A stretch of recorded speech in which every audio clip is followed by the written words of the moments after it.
দাও হিসাব দাও।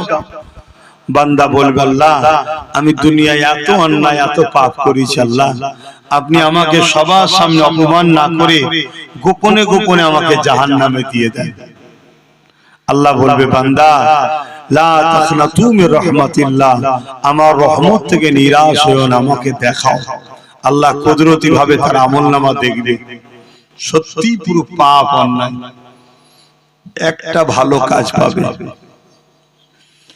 আল্লাহ পাকে যেটা দেখে বড় পছন্দ হয়ে যাবে, আল্লাহ পাক বলবে বান্দারে তোমার সবই তো অন্যায় দেখলাম, তোমার সবই তো পাপ দেখলাম, ও আমার বান্দা তবে তোমার একটা ভালো কাজ দেখেছি যেটা আমি বড় রাজি খুশি হয়েছি। এ বান্দারে বলো তুমি কোথায় যেতে চাও? বান্দা এই সময় বলতে লাগবে ও রব্বি আল্লাহ আপনি যদি দয়া করেন আপনার দয়ার বিনিময়ে আমি জান্নাতে যেতে চাই। মনে রাখবেন খুব সুন্দর কথা, আল্লাহ দয়া ছাড়া জান্নাত পাওয়া যায় না। নামাজ হুকুম পড়তে হবে, রোজা হুকুম রাখতে হবে, হজ হুকুম মালদারদের করতে হবে, যাকাত হুকুম মালদারদের দিতে হবে, কিন্তু নামাজ দেখিয়ে রোজা দেখিয়ে হজ দান খায়রাত দেখিয়ে আল্লাহর জান্নাতের আশা করবেন না।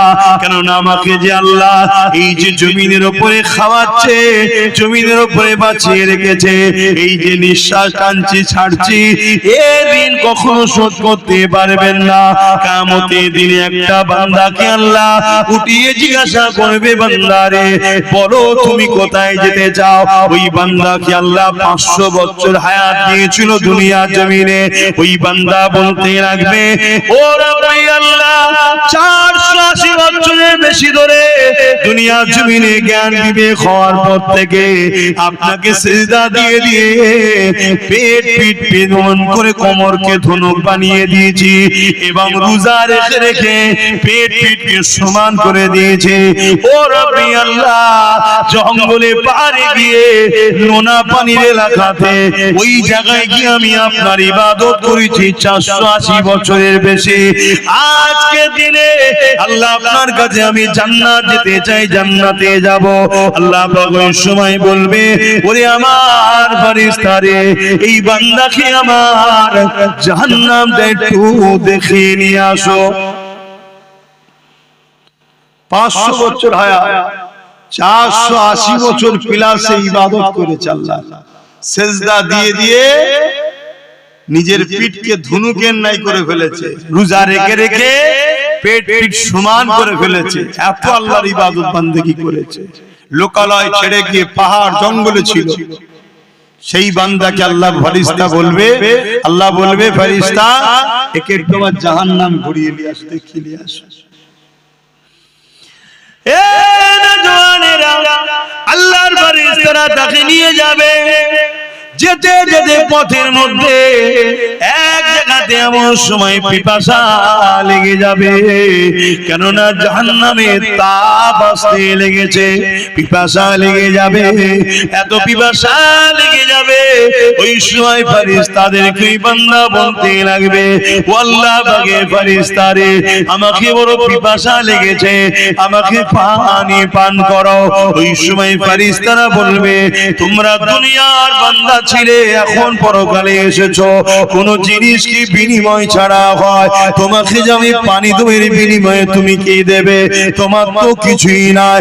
ওই সময় ফেরেশতারাই স্মরণ করিয়ে দেবে হ্যাঁ তোমার অনেক নেক আমল রয়েছে, যদি এই আমলগুলো আমাকে দিয়ে দাও তাহলে তোমাকে আমি পানি পান করাবো। ভাইরা মন দিয়ে শোনেন, বাপেরা মন দিয়ে শোনে, মা বোনেরা মন দিয়ে শোনে, দুনিয়ার হাওয়া গায়ে লাগছে, আখিরাত কত কঠিন জায়গা বুঝতে পারছি না, কবর কত কঠিন জায়গা বুঝতে পারছি না। এই সময় তুই বান্দা এত পিপাসা লাগবে সে বিখিয়াল হয়ে যাবে, সমস্ত আমলকে দিয়ে দিয়ে এক পাত্র গিলাস পানি পান করার পরে তার মধ্যে তৃপ্তি হবে। ওই সময় আওয়াজ দেবেন আল্লাহ আমার ফেরেশতারে ওই বান্দাকে নিয়ে চলে আসো, যে জায়গাতে পানির পিপাসা লেগেছে ওখান থেকে জাহান্নাম আরো হাজার হাজার বছরের রাস্তা এখনো রয়েছে। ভাইরা আমার, এই পিপাসা এত দূর থেকে জাহান্নামের তাপে লাগবে, সমস্ত আমলের বিনিময়ে এক গিলাস পানি সে খরিদ করে ওই পানি পান করবে। আল্লাহ দরবারে ফিরিয়ে নিয়ে আসা হবে। আল্লাহ পাক আবার জিজ্ঞাসা করবে, ওরে আমার বান্দা তুমি কোথায় যেতে চাও? বান্দা আবার বলবে, আল্লাহ 480 বছরের উপরে আপনার ইবাদত বندگی করেছে, আপনি আমাকে 500 বছর হায়াত দিয়েছেন। জ্ঞান বিবেক বুদ্ধি যখনই হয়েছে, সিজদায় পড়ে পড়ে পড়ে পড়ে পিঠকে ধনু বানিয়ে দিয়েছি। রোজা রেখে রেখে আমি এমন করে পিঠকে সমান করে দিয়েছি। আল্লাহ পাক এই আমলের বিনিময়ে আমি জান্নাতে যেতে চাই। আমার আল্লাহ বলবে, বান্দারে তোমার আমল এখন আর নেই, এক গিলাস পানির বিনিময়ে তোমার আমল তো তুমি ফেরেশতাদের দিয়ে দিয়েছো। বান্দা মাথা হ্যাট হয়ে যাবে। আল্লাহ বলবে, বান্দা মাথা তোলো, বলো কোথায় যাবে? বান্দার জবানের বল বন্ধ হয়ে যাবে, চোখ দিয়ে পানি বেরোতে লাগবে, হায় আমি কি করলাম।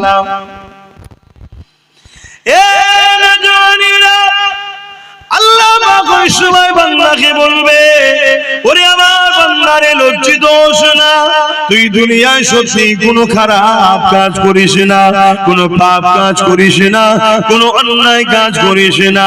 জ্ঞান বিবেক বুদ্ধি থেকে এই জিন্দেগির 500 বছর হায়াতে 480 বছর পিলার আমার জন্য তুই কাটিয়েছিস। সত্য কথা বলতো বান্দা, ওই নুনা পানি পাহাড় এলাকায় তোকে ঠান্ডা পানি সেই রক্তে এবং ইফতার রক্তে খেয়ে দিত। বান্দা বলতো, দেখি ওই পাহাড়ি নুনা এলাকাতে খেয়ে তোর জন্য আঙ্গুরের গাছ তৈরি করে দিয়েছিল, যেখান থেকে মিঠা আঙ্গুর হতো তুই খেতে, খেয়ে তোর জন্য এই জায়গায় ইফতারের সময়তে নানা রকম ফলমূল তৈরি করে দিত। ওই সময় বান্দা লজ্জিত হয়ে চোখের পানি ফেলে বলবে, হে আল্লাহ আপনি খাওয়াতে বান্দারে তোকে কে সুস্থ রেখেছিল? বান্দা বলবে, আল্লাহ আপনি রেখেছিলেন। বান্দারে তোকে সিজদা দিবার ক্ষমতা কে দিয়েছিল? বান্দা বলবে, আপনি দিয়েছিলেন। বান্দারে কে তোকে ওখানে সুস্থ রেখে ভালো রেখে ওই ঠান্ডা নহরের পানি দিয়েছিল? বান্দা বলবে, আল্লাহ আপনি দিয়েছিলেন। এ বান্দা তাহলে বল আমার এই ঋণগুলো কি দিয়ে শোধ করবে? এখন তো আমল সব দিয়ে দিয়েছি, এবারে ঋণ কি করে শোধ করবে? বান্দা বড় লজ্জিত হয়ে গিয়ে বলবে, আল্লাহ আপনি আমাকে ক্ষমা করে দিন। আল্লাহ আল্লাহ আমি বড় অন্যায় ভুল করেছি। আল্লাহ আমি বুঝতে পেরে গেছি আমি জান্নাত যাব, কিন্তু আপনার দয়া ছাড়া জান্নাত যেতে পারি না। এ যুবকেরা তরুণীরা, আল্লাহ পাকের দয়া তো বড়, সাবাকাতুর রহমাতি আলা গাযাবি, আল্লাহর রহমত ও গজবের প্রতিযোগিতায় আমার আল্লাহর রহমত প্রতিবারে ফাস্ট হয়ে যায়।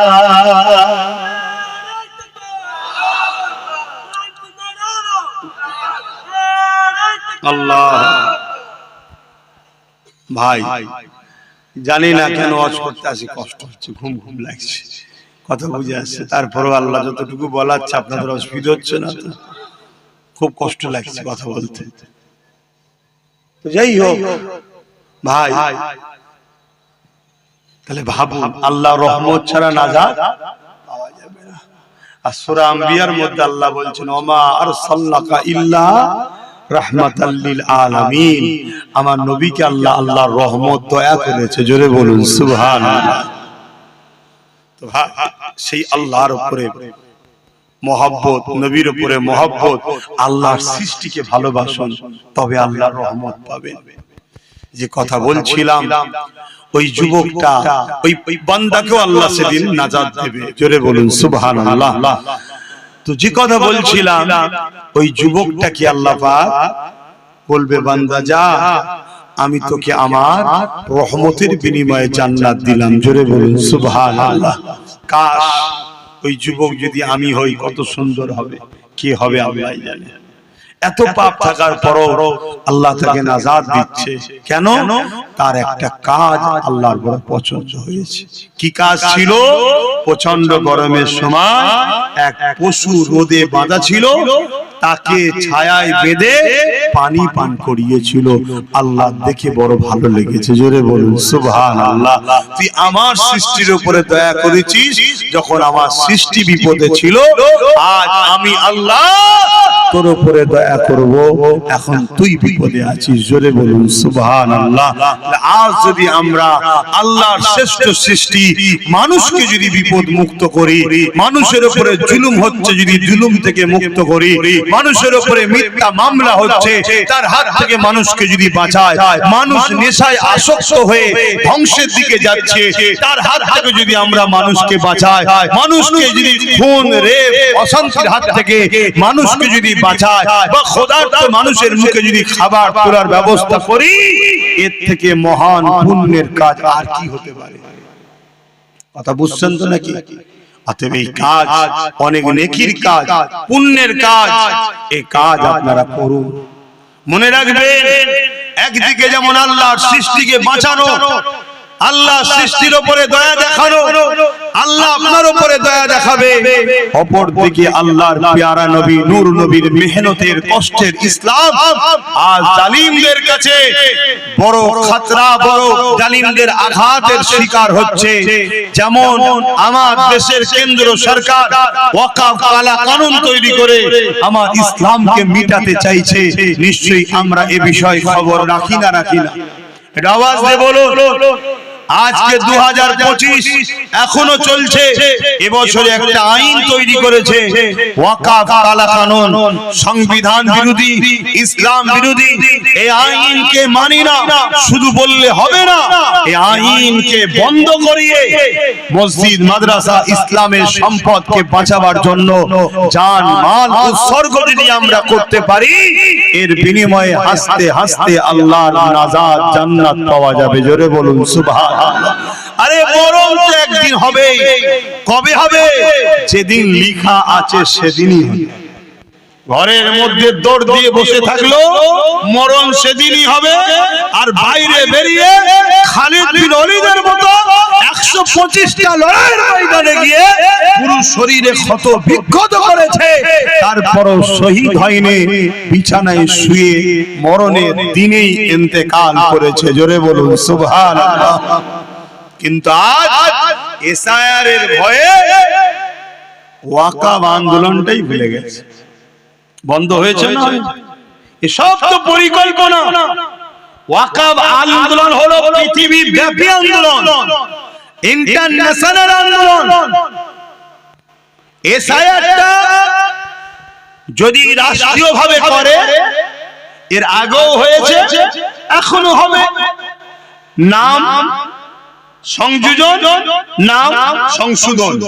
মারা গেছে কাটা যাবে, 5 জায়গায় নাম, 4 জায়গায় কাটা যাবে, 1 জায়গায় থাকবে। বিবাহ হয়েছে, বাপের বাড়ির নাম বাদ যাবে, স্বামীর বাড়ির নাম থাকবে। কথা বুঝে আসছে তো? এটা হলো এসআইআর।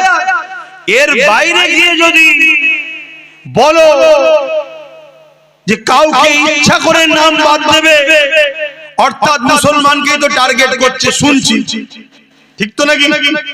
তুমি বলো, তুমি এটা যদি তোমার নাম ইচ্ছা করে বাদ দেবে বলে, তুমি কি করবে? তোমার কি করার আছে বলো? তুমি পেরেছিলে তোমার 500 বছরের প্রমাণ হওয়া বাবরিকে বাঁচাতে? যে বাবরি সুপ্রিম কোর্টে প্রমাণ হলো ওখানে মসজিদ ছিল, ওখানে অন্য কোন ধর্মের ধাঁচা নিচুই ছিল না, ওখানে নামাজ হতো, ওখানে মসজিদ ছিল, প্রমাণ হয়েছে সবকিছু সুপ্রিম কোর্টে। তারপরও তুমি কি তোমার মসজিদকে বাঁচাতে পেরেছো? তাহলে তোমার মধ্যে একটা সাধারণ মুসলমানের নাম যদি জোর করে বাদ দিয়ে দেয়, কাগজ নিয়েই কি করবে? তুমি কাগজ খুঁজছো? কাগজ নিয়েই কি করবে বলো? তাহলে বাঁচাবার মালিক কে? মারার মালিক কে? তাহলে সেই আল্লাহর দিকে তো আমাদেরকে রুজু হওয়া দরকার। চলো, আল্লাহ আছে, আল্লাহ আছে, সে সব ছেড়ে দিয়ে এখন কাগজ খুঁজছে, আমার কি হবে, আমার কি হবে? আরে তোকে যদি মনে করে তাড়াবো, কাগজ থাকার পরেও তোকে তাড়িয়ে দেবে, তুই কিচ্ছু করতে পারবি না। কেন? তোদের কোনো রাজ পাওয়ার নেই। তাই যাদের হাতে পাওয়ার তারা কেউ তোদের নয়, না মমতা তোদের, না মোদি তোদের, কেউ তোদের নয়। একদম সাফ ভাষায় বলে দিয়ে গেলাম, লিভার হলে লে, আর না লিভার হলে মরগে যা, যা যেটা ভালো লাগে করবে যা। কিন্তু আমার বক্তব্য এটা, আল্লাহর দ্বীনের ঘর, মসজিদ, মাদ্রাসা, কবরস্থান, ঈদগাহ, খানকা, যেটা ইসলামের পহচান, 29 লক্ষ বিঘে জায়গা মুসলমান ধর্মের অ্যাসেট, মুসলিম ধর্মের পহচান, আজকে সেইটাকে মিটিয়ে দিবার প্ল্যান চলছে। সেটাকে ভুলাবার জন্যই হয়তো স্যার হতে পারে, কথা বুঝছেন না? বুঝেন না? সেটা ভুলাবার জন্য তো হতে পারে, সেটা ভুলে গেছি আমরা। সেটা কোনো আন্দোলন নেই। আলহামদুলিল্লাহ আজকে তারিখ পর্যন্ত প্রত্যেকটা জলসায় হলো একটুখানি হলো আমি বলছি ওয়াকফ নিয়ে, একটুখানি হলো আমি আলোচনা করি। কেন করি? শুধুমাত্র আমার মালিককে রাজি করার জন্য, যে আল্লাহ আমি আমার ক্ষুদ্র ক্ষমতায় আলোচনা করছি। এ জাতি যদি আমার সাথ দিত, আমার হাতে যদি অনেক পাওয়ার থাকতো, তাহলে হয়তো আল্লাহ আরো জোর আন্দোলন হতো। কিন্তু আজ আমার যতটুকু ক্ষমতা মালিক, আমি ততটুকু করছি। কিন্তু তোমাদেরকে কৈফিয়ত দিতে হবে তো আল্লাহর কাছে। বলো ওয়াকফ ভুলে গেছি না যাইনি? বলো বলো বলো, ভুলে গেছি। খুব সাবধান হও। আল্লাহ যদি তোমাকে দেশে রাখবে বলে, কারো বাপের মাজাল নেই তোমাকে দেশ থেকে সরাতে পারে। যে সরাতে যাবে আল্লাহ তাকে দুনিয়া থেকে সরিয়ে দেবে। শুনছেন তো নাকি? আর তোমাকে যদি আল্লাহ না সাহায্য করে, তুমি কাগজ রাখো আর যার পিছনেই দাঁড়িয়ে থাকো, তোমাকে কিন্তু তাড়িয়ে দিলে তোমার কিচ্ছু করার ক্ষমতা নাই। তাহলে কি আমি বলছি নাকি তুমি কাগজ টাগজ খুঁজবে না? করো না, কিন্তু তোমার মূল জায়গাটালে তোমার খবর নেই কেন? তোমার মূল বিষয়টা খবর নেই কেন? আর এই সব বিষয়গুলো আলোচনা করলে আবার একদল লোক আছে ওয়াজকে কাটিং করছে, কাটিং করে ছোট ছোট করে 29 minute, 30 minute, 20 minute, sorry 29 second, 30 second, 20 second সব আমার বিরুদ্ধে প্রচার করছে ভুলভাল, যাতে করে সমাজ আমাকে ঘৃণা করে, সমাজ আমাকে ভুল বোঝে। এসবও চলছে। এক কথা বুঝছেন তো ভাই? আবার কিছু উলামাকে দেখছি, কিছু সবাই নয়, কিছু পীর পীরজাদা বক্তাকে দেখছি যারা ওয়াকফ ভুলে গেছে, তাদের দুনিয়ার নেতা নেত্রীদেরকে জিতাবার জন্য পেরেশানে আছে। শুনছেন তো নাকি? তাদের মসজিদ লিদের কথা নেই। এই সব কিছুকে খেয়াল করে আমি যখন কিছু কথা কিছু কিছু জায়গায় বলেছি, সেগুলোকে পুরো না দিয়ে কেটে কুটে উল্টো পাল্টা করে ছড়িয়েছে। সমাজে বিভ্রান্ত ছড়াবে না ছড়াবে? একটু বলুন না গো, বিভ্রান্ত ছড়াবে না ছড়াবে না? বিভ্রান্ত ছড়াচ্ছে। তার মধ্যে একটা বিভ্রান্ত হলো আব্বাস সিদ্দিকী বলেছে টিএমসি কে ভোট দেওয়া হারাম। শুনেছেন আপনারা? একটু হ্যাঁ কি না বলবেন তো? কারা কারা শুনেছেন একটু হাত তুলে সাক্ষী দেন। শুনেছেন? বাবা, তাহলে গালি গালাজও করেছেন তো নাকি? আমাকে গাল দেন না কেন? একটু শখ যাই দাও না। দিচ্ছে তো অনেকে, অনেকে তো দিচ্ছে। হায় হায় হায়, কি জন্য দিচ্ছি রে? না ওর বেঈমান, জালিম, অত্যাচারী, শয়তান নেতা নেত্রীর বিরুদ্ধে বলেছি তাই গাল দিচ্ছে। আর ওদের বেঈমান, শয়তান, জালিম নেতা নেত্রীগুলো আমার আল্লাহর মসজিদ মাদ্রাসার বিরুদ্ধে বলেছে, তখন ওদের মুখে কোনো কথা নেই। তাহলে মুসলিম না মুসলিম সূরাতে মুনাফিক? এটা আওয়াজ দিয়ে বলো। অ্যাকচুয়ালি আমি কি বলেছি সময় আর নেই তো, একটু বলবো 2-5 মিনিট, অসুবিধা হচ্ছে? খুব মন দিয়ে শোনেন। অ্যাকচুয়ালি আমি হুজুর পাক সাল্লাল্লাহু আলাইহি ওয়াসাল্লামের একটা হাদিস মানুষের সামনে রেখেছি। কি?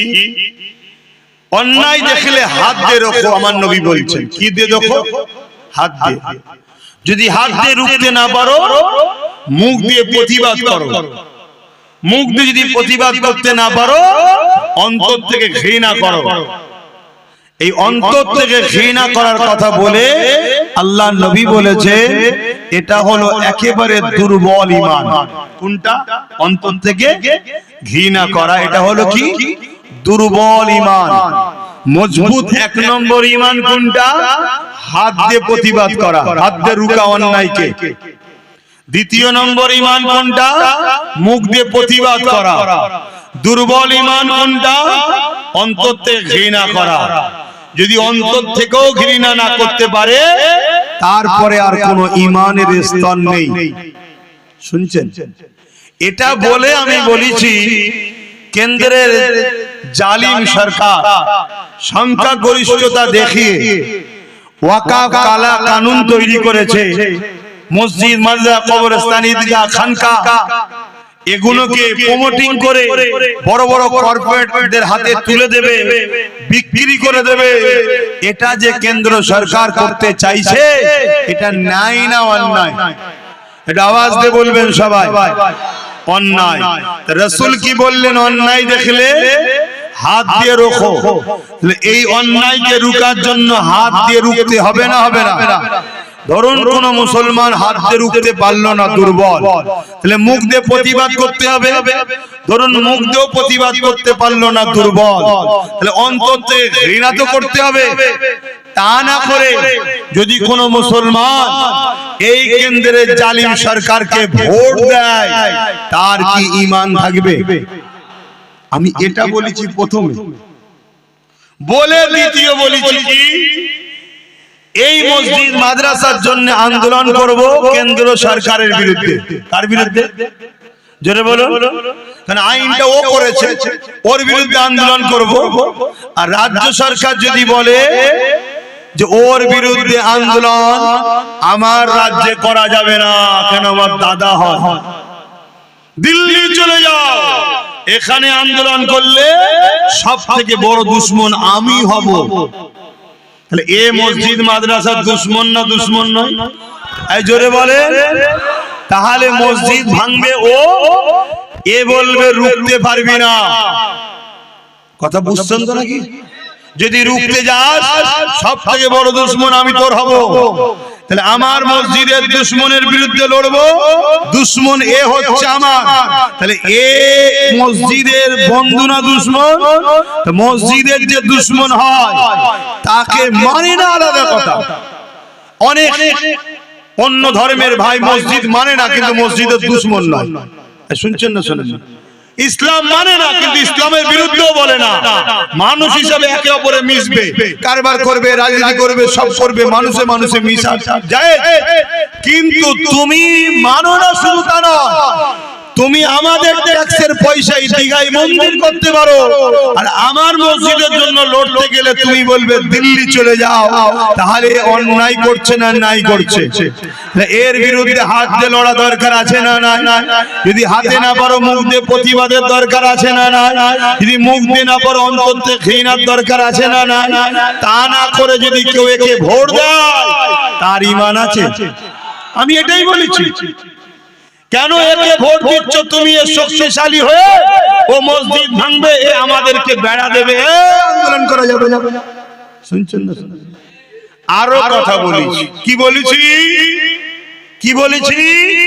মন্দির বানাচ্ছে ট্যাক্সের পয়সায়, চলো, তারপরও চলো, ছেড়ে দাও, কথা বুঝে আসছে। কিন্তু তুমি মন্দির বানিয়ে প্রসাদ খাইয়ে মুসলিম সমাজকে কাফের বানাবার পরিকল্পনা করেছে না করেনি?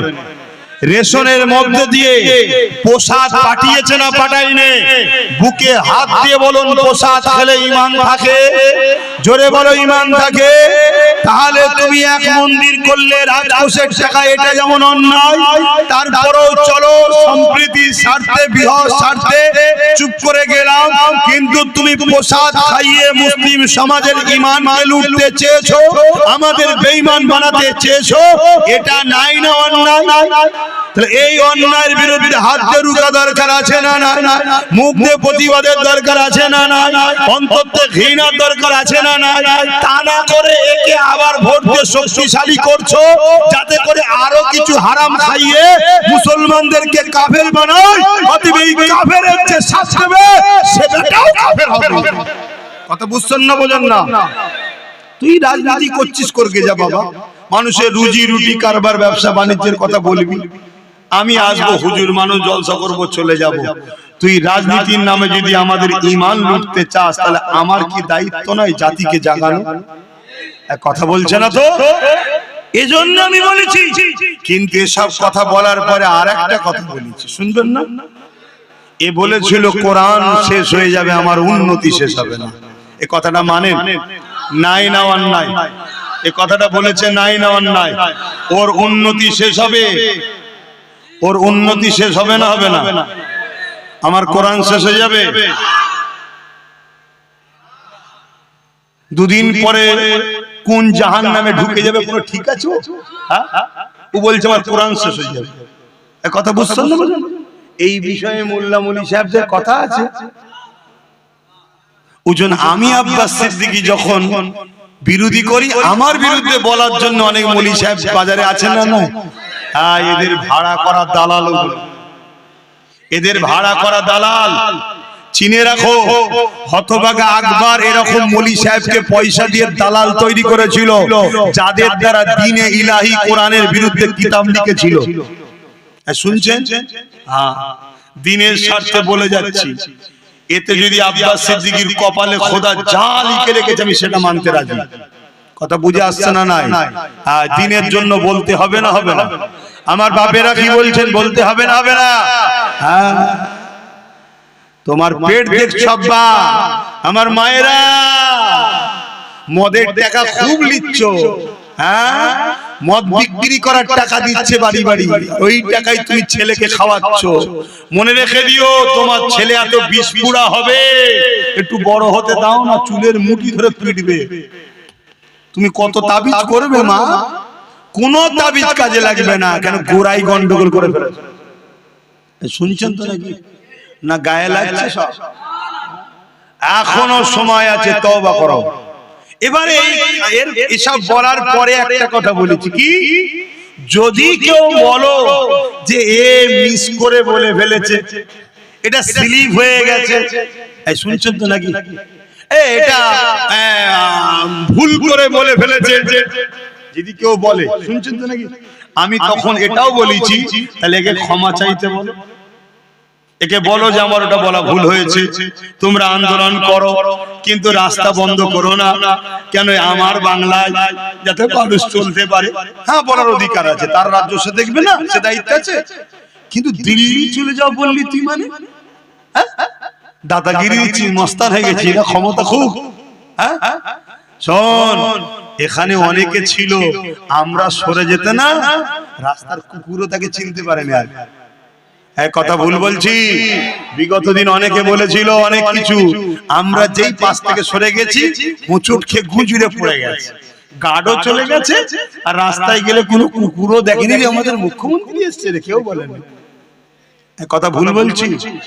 আমাদের ভোট নেবে আর আমাদেরকে দিল্লি দেখাবে, এটা অন্যায় হচ্ছে না? নাই হচ্ছে? এরপরও আমি বলেছি যদিও ক্ষমা চেয়ে তাহলে আমি বলবো না ক্ষমা চেয়েছে। যতদিন না ক্ষমা চাইবে, আল্লাহ যতদিন আমায় বলাবে আমি বলবো। কারো যদি আপত্তি হয়, সেই মুসলমানকে বলবো কলেমায় রুদ্ধ কুকুর পরে নতুন করে মুসলমান হন। তোর কাছে বেঈমান নেতা আগে, ইসলামের দুশমন আগে, তোর কাছে কোরআন দিন আগে নয়। তুই এত নিকৃষ্ট হয়ে গেলি, তওবা কর, কলেমা পড়। কোন মুসলমান যদি এর পক্ষে থাকে তার ঈমান থাকবে না। শুনছেন তো নাকি? হ্যাঁ, যদি ক্ষমা চেয়ে এলাই তাহলে ভিন্ন বিষয়, রুজি রুটি কারবারের ব্যাপার, দুনিয়াদারি ব্যাপার চলবে, ওটা তোর যার যাকে ভালো লাগে নিয়ে করবে যা, তখন অন্য জায়গায় আসবে, যে যার দলের হয়ে প্রচার করবে। কিন্তু এ তো আমার দিনকে মিটাতে চাইছে। ও হলো প্রকাশ্য দুশমন, এ হলো বন্ধু সেজে দুশমন। এ কথা বুঝছেন? এজন্য আমার বলার দায়িত্ব আছে না নাই? একটু হ্যাঁ কি না বলে? তাই তো আমি বলছি, কে কে বলছেন বলার দায়িত্ব আছে, একটু হাত তুলে সাক্ষী দেন তো দেখি।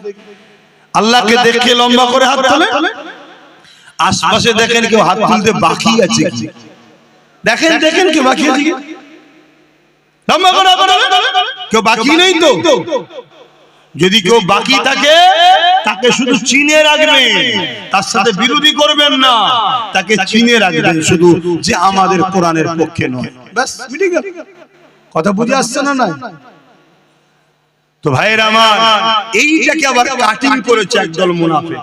কাটিং করে কোন একটা বুজুর্গ ব্যক্তির ওয়াজের সঙ্গে আমারটা সেটিং করেছে। কোন একজন বুজুর্গ ব্যক্তি তিনি কোনদিন বলেছিলেন একে সাপোর্ট করার কথা, শুনছেন তো নাকি? সেটা বলেছিল কখন? আজ থেকে 10 বছর আগে। কত বছর আগে? 10 বছর আগে তো আমিও ছিলাম, আপনিও ছিলেন, সবাই তো ছিল, ঠিক না বেটি? আচ্ছা বলুন তো ভাই, আজকে আপনি আমাকে সালাম দিলে উত্তর দেবো না? কালকে যদি আপনি ইসলাম থেকে বেরিয়ে যান, আপনার সাথে সালাম কালাম হবে?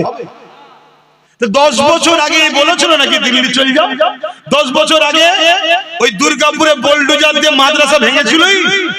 10 বছর আগে রাজ্য সরকার বলেছিল যে রাস্তার কুকুরকে খাবার দেবো, কুকুরের বাচ্চাকে, মাদ্রাসার বাচ্চাদেরকে মিড ডে মিল দেবো না, বলেছিল। 10 বছর আগে বলেছিল কোরআন শেষ হয়ে যাবে। 10 বছর আগে বলেছিল কোন একজন এমএলএ মমতাকে আল্লাহ বলছে, নির্মল মাঝি মমতাকে বলছে এটা আমাদের আল্লাহ। মানে কি হচ্ছে আমার ইসলামটাকে নিয়ে? তোরা রাজনীতি করছিস, করবি যা, আলাদা বিষয়, কিন্তু তুমি রাজনীতির নামে আমার ধর্মকে খিল্লি করবে, ধর্মকে মিটাবার চেষ্টা করবে, তাহলে কথা বলতে হবে। কি বলতে হবে না? হবে না? হ্যাঁ, মনে রেখে দিও, আল্লাহ দ্বীনের জন্য একটা গরিবের নওয়াজি যথেষ্ট, আল্লাহ দ্বীনের জন্য একটা ফারুক আজমি যথেষ্ট, আল্লাহ দ্বীনের জন্য একটা আবু বকর সিদ্দিকী যথেষ্ট, আল্লাহ দ্বীনের জন্য কাকে আল্লাহ বেছে নেবে সে জানে, একটা মুজাহিদি যথেষ্ট। কিন্তু মনে রাখবে, বাকি যারা কমসে কম অন্তর থেকেও যদি ঘৃণা করো আলাদা কথা, তা না করে যদি ক্ষমতায় আনার জন্য সাপোর্ট করো গোপনে গোপনে, কেউ না জানুক, আল্লাহ জানছে না জানে না, তুমি জবাব দেবে আল্লাহর কাছে, মনে রাখবে। এবারে ওই একটা বুজুর্গ ব্যক্তির কথা আমার সঙ্গে জুড়েছে, তাহলে ইনি কি হবে? আবার অনেকে বলছে এ কথা বললে তাহলে সবাই তো বেঈমান হয়ে গেল। কেন? সবাই যখন দিয়েছিল তখন তো এই কথা বলেনি, এখন বলছে। এখন কেউ একা দেয় কি? দেখ না, যে যে দেবে শেষে বেঈমান। অসুবিধা কি আছে? পীর বলে ফতোয়া কি আলাদা নাকি? মুফতি বলে ফতোয়া আলাদা নাকি? মাওলানা বলে ফতোয়া কি আলাদা নাকি? নবীর হাদিস কেটে দাও। আল্লাহ নবী মিশকাত শরীফের হাদিসে বলছে, কেউ জালিম জানার পরেও তাকে যদি কেউ সাপোর্ট করে, সহযোগিতা করে, তাকে যদি কেউ সাথ দেয়, সে ইসলাম থেকে বেরিয়ে যাবে। শুনছেন না? শুনেন। তো সব থেকে বড় জুলুম কোনটা? ইসলামের বিরোধী করা না? সব থেকে বড় জুলুম কি ইসলামের বিরুদ্ধে কথা বলা নয়? কোরআনের বিরুদ্ধে কথা বলা কি সব থেকে বড় জুলুম নয়? তাহলে এত বড় জালিম জানার পরও, খুন খারাপই তো অগেত করছে, এত কিছু জানার পরও তুমি যদি সাথ দাও, মিশকাত শরীফের হাদিস রাসূলের, ইসলাম থেকে বেরিয়ে যাবে। এক কথা বুঝছেন না? বোঝেন না? এবার এইটা আমি কি ঘরে ঘরে বুঝাচ্ছি না মাইকে? জোরে বলে, এতগুলো সব চোখ বসে আছে, এই যে দেখছেন না, এরা আবার কোটি লোকের কাছে পৌঁছাবে, এদের কাজ কোটি কোটি লোকের কাছে চলে যাবে, তাই তো নাকি? তা আব্বাস সিদ্দিকী যদি ভুল বলে থাকে, তোমরা যারা ভাড়াটিয়া মৌলী সাহেব আছো, তাহলে একজন ব্রিকেটের মাঠে বসা হোক না ডিবেটে, আমার ভালোবাসার মানুষগুলো জানবে আব্বাস সিদ্দিকী ভুল বলেছে, আমার থেকে সরে যাবে, এরা তোর তো উপকার হবে, বসা না। শুনছেন তো নাকি? আর যদি বলেন যে না, তাহলে বাপ ডাল মে কুছ কালা হ্যায়, ডাল মে কুছ কালা হ্যায়। আসো, বিগত দিন মসজিদ ছিল, মাদ্রাসা ছিল, দান করেছি স্পেনে, হাজার হাজার মসজিদ এখন সিনেমা হল, না অফিস আদালত হয়ে গেছে, দান করবেন নাকি? তাহলে বিগত দিন তুমি ভালো ছিলে, বলেছিলে ভালো কাজ করব, মানুষ বিশ্বাস করে দুহাতে তোমার সাথ দিয়েছে, ওটা ছিল ভিন্ন বিষয়। আজ যখন তোমার মুখোশটা বেরিয়ে পড়েছে, অরিজিনাল মুখোশ খুলে মুখ বেরিয়েছে, অন্য রাজ্যে বিজেপি যা করছে তুমি বাংলাতে সেই করছো নাগপুরের ইশারায়। তোমার রাজ্যে থানার মধ্যে মুসলমান মরছে, তোমার রাজ্যে ওবিসি তৈরি করে মুসলিম জাতির মেরুদণ্ডকে তুমি ভেঙে দিলে, তোমার রাজ্যে আনিস খানকে মেরে দেওয়া হচ্ছে, তোমার রাজ্যে তামান্নাকে বোম দিয়ে মারা হচ্ছে, তোমার রাজ্যে এত জুলুম হচ্ছে, একটা মুসলমানের বাড়িতে তোমার যাবার সময় হলো না, উপরন্ত যেই বিজেপির খগেন মুর্মু মার খেলো অমনি তুমি চলে গেলে। তাহলে তোমাদের দুজনের মিলটা কত বুঝতে পারছো তো নাকি? অন্য রাজ্যে বিজেপি আরএসএস এর ইশারায় কাজ করছে, তুমি এখানে আরএসএস এর ইশারায় সেই কাজ করছো। ও ডাইরেক্ট, তুমি পিছন থেকে আঘাত করছো। ডাইরেক্ট আঘাতের থেকে পিছনের দুশমন খতরনাক বেশি। নবী বলছে বেশি ভয়ঙ্কর। প্রকাশ্য দুশমন যতই থাক, মুনাফিক সবচেয়ে বড় ক্ষতিকারক। হযরতে সালাউদ্দিন আইবি 12 লক্ষ খাজা সেনা নিয়ে 4 লক্ষর মোকাবেলায় লড়াই করেছিল। করার পরে সালাউদ্দিন আইবি ঘরে এসে মন খারাপ করে বসে আছে। সবাই জিজ্ঞেস করছে, হুজুর আপনার মন খারাপ কেন? আপনি কি খুশি নয় মসজিদে আকসা উদ্ধার হয়েছে? সালাউদ্দিন আইবি বলছেন, খুশি তো জানি, কিন্তু আমাদের মধ্যে কিছু গাদ্দার আছে, এদেরকে যদি বিচার না করা যায় মসজিদে আকসা আবার চলে যাবে। সালাউদ্দিন আইবি একটা গোয়েন্দা টিম তৈরি করলেন, তাদেরকে মসজিদে পাঠালেন, মক্তবে পাঠালেন, খানকায় পাঠালেন, কথা বুঝে আসছে, মাদ্রাসায় পাঠালেন। কেন না? এখানেই গোপন দুশমন থাকে। শুনছেন তো নাকি? 3000 আলেম উলামাকে সালাউদ্দিন আইবি নিজে হাতে করে কতল করেছে। তারা কারা? সুরাতে সকলে মুসলমান মাওলানা, ভেতরে সব ছিল ইহুদিদের চর। তাহলে আজকেও আছে না? না জোরে বলে। চিনবেন কি করে? হক উলামা চিনার একটা নমুনা বলে যাচ্ছি। হক উলামা চিনার নমুনা বলে যাচ্ছি। যদি ভুল হয় উলামা ভাইরা ধরিয়ে দেবেন। উস্তাদ বলে আপনাকে সম্মান করব, আপনার পায়ের জুতো ঘুরিয়ে দেব, আপনার উজুল লুটা পিসাবের লুটাও বইব। পীরের বেটা তো কি হয়েছে, উস্তাদকে সম্মান করতেই হয়। আমার ভুল হলে ধরিয়ে দেবেন, উস্তাদের সম্মান দেব। আর যদি ভুল না হয়, প্রকাশ্য যদি সাথ নাও দিতে পারেন, গোপনে গোপনে আমার সাথে আছেন, এই প্রমাণটা আমার সাথে রাখুন। কথা বুঝে আসছে না? নাই আমি জানি সব উলামার প্রকাশ্য আসার ক্ষমতা নাই, কারণ সে মজবুরিতে আছে। কথা বুঝে আসছে? কিন্তু গোপনও যোগাযোগ রাখুন যে আছি ভাইজান। কথা বুঝে আসছে না? নাই হক উলামা চেনার নমুনা বলে যাচ্ছি।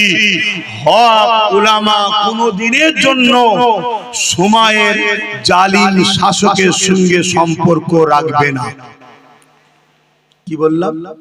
হক উলামা সময়ের জালিম শাসকের পক্ষে কখনো থাকতে পারে না। তার নমুনা দিলেন। দাদা হুজুর ব্রিটিশের বিরুদ্ধে ছিল, মুজাদ্দেদ আল-ফেসানি হতভাগ আকবরের বিরুদ্ধে ছিল, আমার ইমামে আজম সময়ের শাসকের বিরুদ্ধে ছিল, আমার ইমাম মালিক সময়ের শাসকের বিরুদ্ধে ছিল, ইমাম বুখারী সময়ের শাসকের বিরুদ্ধে ছিল। যুগে যুগে যুগে যত বড় বড় হাক্কানি উলামা এসেছে, তাদের সঙ্গে সময়ের জালিম শাসকদের টক্কর ছিল। কথা বুঝছেন? আর জালিম শাসকরা এই সকল উলামাদের উপরে হাজারো টর্চার করেছে, হাজারো জুলুম করেছে। তারা সব জুলুমকে সহ্য করেছে, কিন্তু জালিমের কাছে মাথা নত করেনি। জোরে বলুন সুবহানাল্লাহ। কথা শেষ করছি, ব্যথা পেলেন? আসেন সংক্ষেপ করব, তার আগে একটু সালাম দেব। ইয়া নবী সালাম।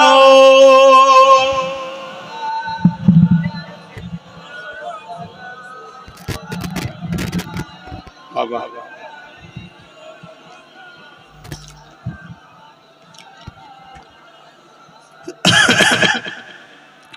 তালা আল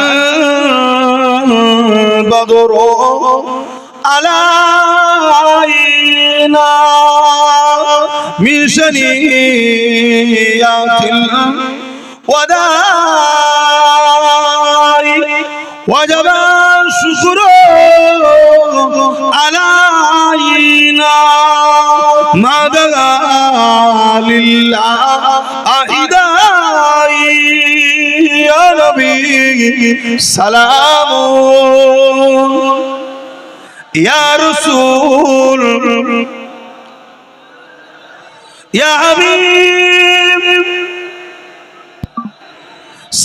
صلوات الله কঠিন হাসরের দিনে কি আছে মোদের কপালে গুনাহগার উম্মাহ আতো আপনার লইবেন সঙ্গে মাশরে নবী সালাম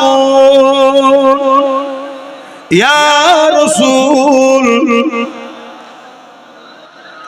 ইয়া হাবিব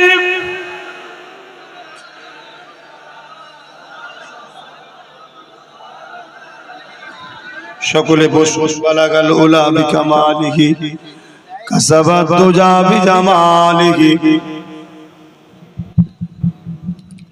বাপেরা আমার ভাইরা দিল থেকে বলুন আমার কথায় কষ্ট পেচ্ছেন নাকি যদি কষ্ট হয় দুটো রাস্তা প্রথম বলবো তওবা করুন এরপরও যদি মনে হয় যে না আপনি ঠিক আমার থেকে দূরে সরে যান ক্লিয়ার আমি আমার জায়গায় নিজের জন্য লড়াই করছি না আমার দ্বীনের দুশমনি যে করবে তার বিরুদ্ধে আমি কথা বলবো কথা বুঝে আসছে যে আমার নিরীহ মুসলমানকে ভালোবাসার নামে নিয়ে গিয়ে কাফের বানাবে হারাম খাদ্য খাইয়ে তার বিরুদ্ধে আমি কথা বলবো এক কথা বুঝছেন না বোঝেন না এতে যদি কোনো মুসলমান মনে করে যে আমি হারামটাই ঠিক আছে সে আমার থেকে সরে যাবে কিন্তু আমি বলবো রুকা স্বপ্ন দেখতে তাহলে কিন্তু আল্লাহর পক্ষ থেকে এমন মার এসে যাবে তুমি ঠেলা সামলাতে পারবে না তো যাক ছোট করব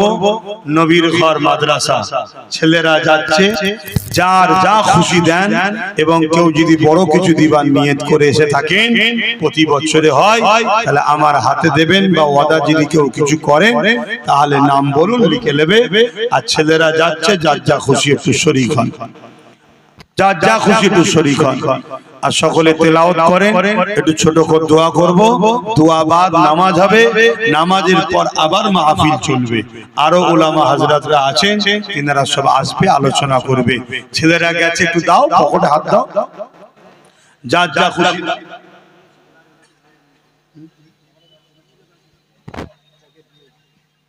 হাতে রেখে দাও একটা টাকা পাওয়া গেছে কত টাকা কার টাকা যদি হয় এসে বলে নিয়ে যাবে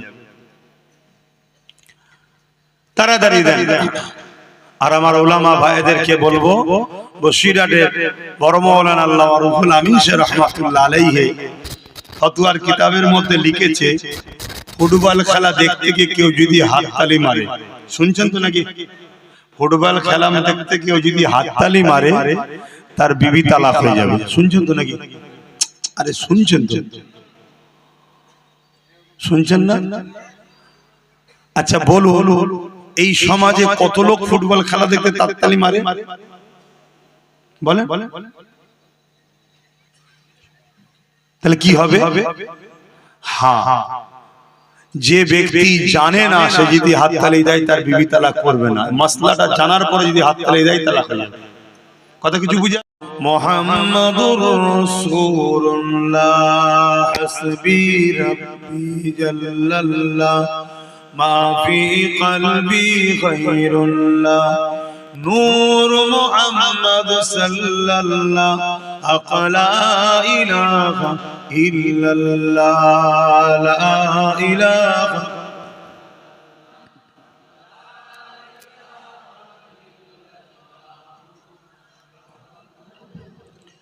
कलमे ला इलाहा